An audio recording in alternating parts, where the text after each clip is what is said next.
Hello, my name is Andy and I am the village idiot, man with a car and a GoPro and an unhealthy amount of time on my hands. Welcome back to the district of North East Derbyshire. Now, for this one, I'm actually going to be filming this one in 2 stages on 2 different days.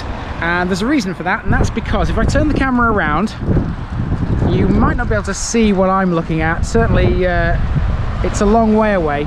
But in the valley over there is the town of Claycross in North East Derbyshire, and at some point I will have to film that town, and it's quite large, and for that reason I don't really see as I can pair it up with anything else and do 2 at the same time like I would normally do. So what I've decided to do instead is visit this one today and film half of it today and half of it when I come back to do Claycross, because this is fairly large as well. Where are we? I'll show you. We're in the parish of North Wingfield.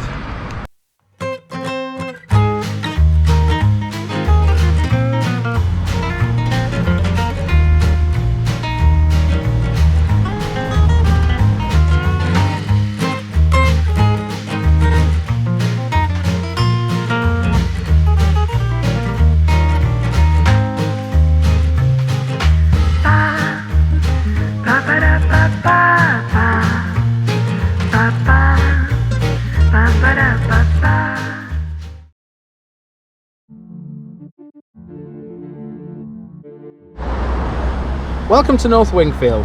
This is a large village in North East Derbyshire with a population, according to the 2011 census, of 6,505. The A6175 road from the M1 motorway to the A61 runs through the village on its way to the town of Claycross. The village is in fact an amalgamation of the former hamlets of Hepthorne Lane, Hillyfields, Highfields and Church Hill. The Hepthorne Lane area is still called this by the locals, as are the Highfields and the Church Hill areas too. The River Rother flows through the village at the bottom of Hepthorne Lane, which is where we ended the Tupton episode last week, next to the Midland Main Line. It's located approximately 4.5 miles southeast of Chesterfield and 1 mile northeast of Claycross. North Wingfield's neighbouring settlements are Tupton, Grassmore, Homewood, Pilsley, Danesmore and Claycross.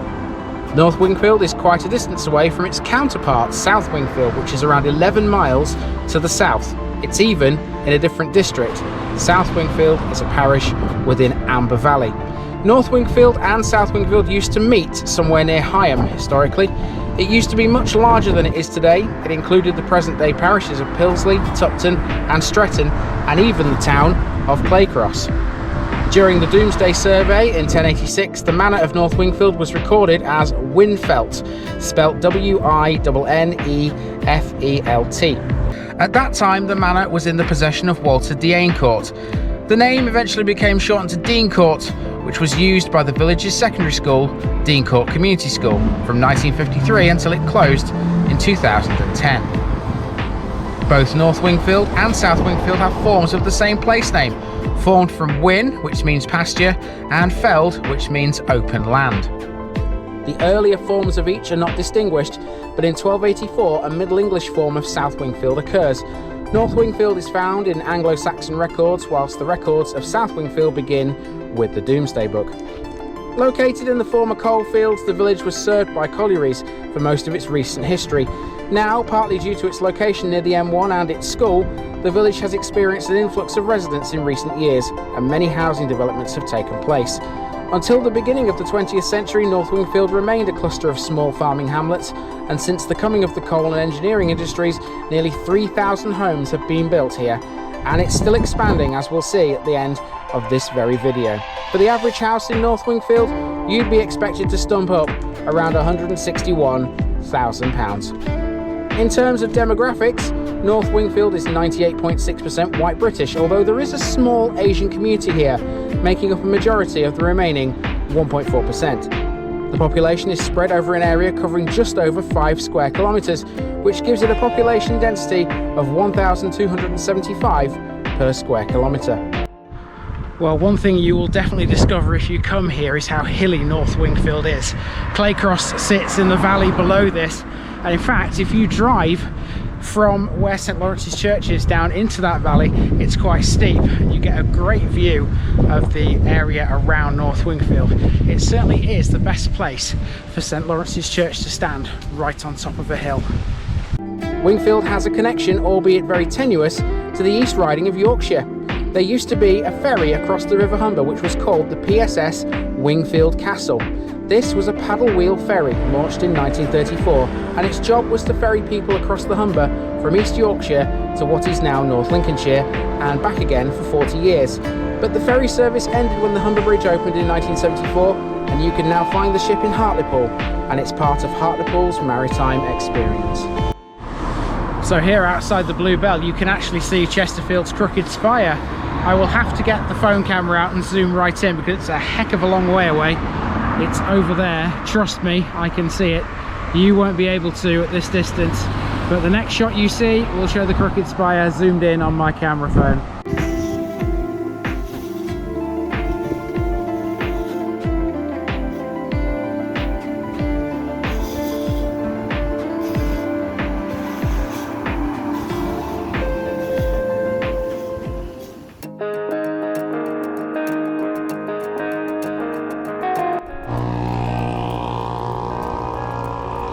Amenities now. The village is served pretty well by public transport. It benefits from the 54 and 54A services, which both run between Chesterfield and Claycross. The building you can see in front of you here is St Lawrence Preschool. Otherwise, the village now only has a primary school following the closure of Dean Court Community School. North Wingfield Primary was founded in Victorian times. It was formerly an infant and junior school on a split site. The original Victorian building now has been demolished and a new school has been built on the old Dean Court site. Pubs now, and North Wingfield has a fair selection of these, some still going strong, whilst others have fallen by the wayside. This is the White Hart in shop now on the corner of Bright Street. Then there's the Shinnon on Station Road in Hepthorne Lane, which was formerly the Midland Hotel. I wasn't sure if this was still open. Can any North Wingfield locals confirm this either way? As a former mining area, you would expect, of course, to find a miners' welfare and a working men's club, and North Wingfield has both. The local mobile library stops at the Miners' Welfare car park every 4th Tuesday in the late morning. The Working Men's Club is located on Chesterfield Road, out towards North Wingfield Primary School. Arguably North Wingfield's jewel in the crown when it comes to pubs, though, is the Blue Bell, which shouldn't be confused with a pub of the same name in South Wingfield, as both villages have a pub named the Blue Bell. The North Wingfield flavoured Blue Bell is dog-friendly and has a bar and a chantry restaurant providing traditional cuisine catering to the highest standards for the local community. Doomsday records indicate North Wingfield had both a church and a priest. Parts of the current church dedicated to St Lawrence date from the Norman era, with some features being Anglo-Saxon in origin. The church's surroundings were also mentioned in the Doomsday Book, including the Blue Bell, which also dates back to that era. The church was originally built before 1321, and the font dates from 1662. The church was repaired and re-roofed in 1880, and the churchyard enlarged by 2 acres in 1887. Inside it can seat just under 400 people. The Anglican parish register dates from 1567, but some early portions are illegible. As well as the Anglican church, North Wingfield has some Methodist buildings too. For all you allotment fans out there, North Wingfield has quite the large area set aside for these, located in Hepthorne Lane. Healthcare wise, you'll come across not just 1 but 2 GP surgeries here, and there's also a pharmacy too. North Wingfield has 2 buildings which act like village halls. The first and much larger of the 2 is the North Wingfield Community Resource Centre, a multi-purpose community centre on Whiteleas Avenue. Hepthorne Lane Community Centre is much smaller, located on New Street in the Hepthorne Lane area. This building is a funeral director's not far away from the village green. And whilst we're talking about parks and open green spaces, that brings us to those. Here's a small play area off Station Road. But this is not the only park the place has. Today's picture bit will attest to that. North Wingfield has a fair selection of shops. These include various locally run shops, a post office and some newsagents. And the largest shop the parish has to offer comes in the form of a co-op supermarket, which also has a petrol station located off the A6175. Okay, the road that's behind me now is the A6175 and it leads to Heath Interchange, otherwise known as Junction 29 of the M1. And to finish this video off, I'm going to be driving down there because all it really is just one long road with houses on either side. There isn't really much else there. And if there is, you know what to do. Let me know down there in the comments if there is, if I might miss something. But hopefully I won't miss anything because this GoPro is going to be on the dashboard recording my journey back to the motorway.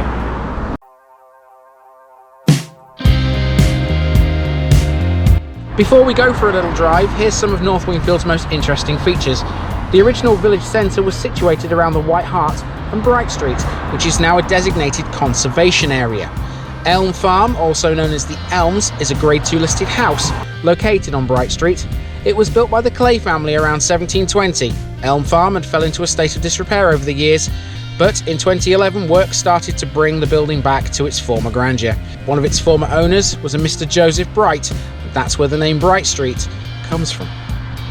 Arguably, North Wingfield's most instantly recognisable area is the village green, and this has quite a lot to look at, including one particular feature which was very handy for me.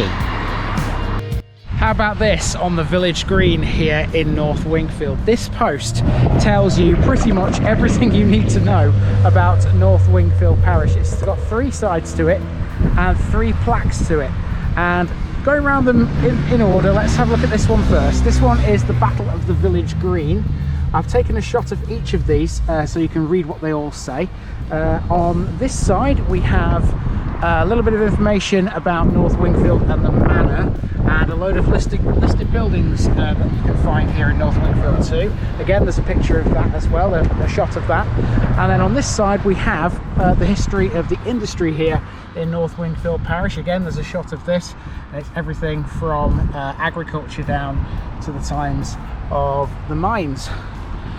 Isn't that fantastic? These shots didn't turn out to be very clear, but as mentioned previously, this stone pillar practically tells you all you need to know about North Wingfield through the ages, listing as it does the various forms of industry that the village had. The monument, as it's known, was initially erected for the history of local coal mines. The green is mentioned in the Magna Carta. King John gave the green something known as a king's protection. This is the area where stocks were displayed in the early 14th century. Today it's still a protected piece of land and is maintained by a team of 3 men. The main village war memorial is just over the way from the monument. Okay, I think it's time to give you guys a picture bit for North Wingfield. Here it comes right now.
To finish, we're having a drive around the more residential areas of North Wingfield, starting with the Church Hill area and working our way up through the village and past the school and onto William Thorpe Road before meeting the parish of Heath and Homewood. Enjoy!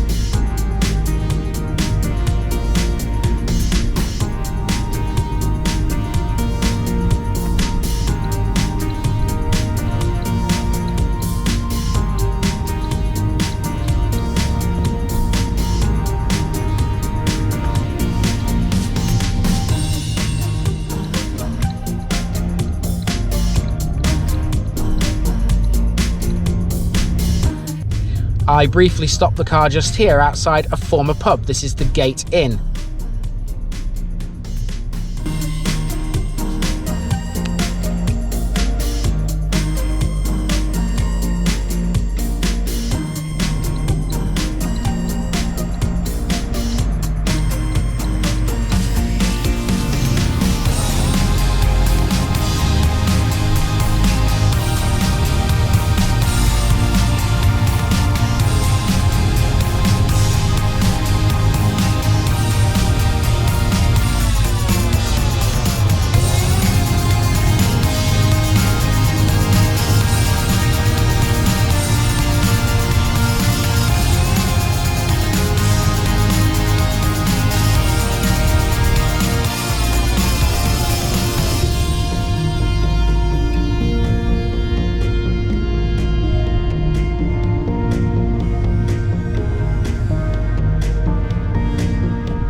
And that's just about it for the parish of North Wingfield. Now, if you recognise where I am here, you will have seen this in the Heath and Homewood video. All these new houses that I alluded to are going to be within North Wingfield Parish, not within Heath and Homewood, because they're on this side of that roundabout in the distance over there. That's the boundary, the current boundary at least, between North Wingfield and Heath and Homewood, and all this lot will soon fall within the parish of North Wingfield, unless of course the parish boundaries move when they've been constructed. But I don't know, that's a council matter, nothing to do with me. So hopefully someone will know more than me about things like that. That's it for the parish of North Wingfield, and time to move on to my next one here in North East Derbyshire. So for now, I've been Andy, I've been the Village Idiot, and I'll see you next time somewhere in North East Derbyshire. I'm out.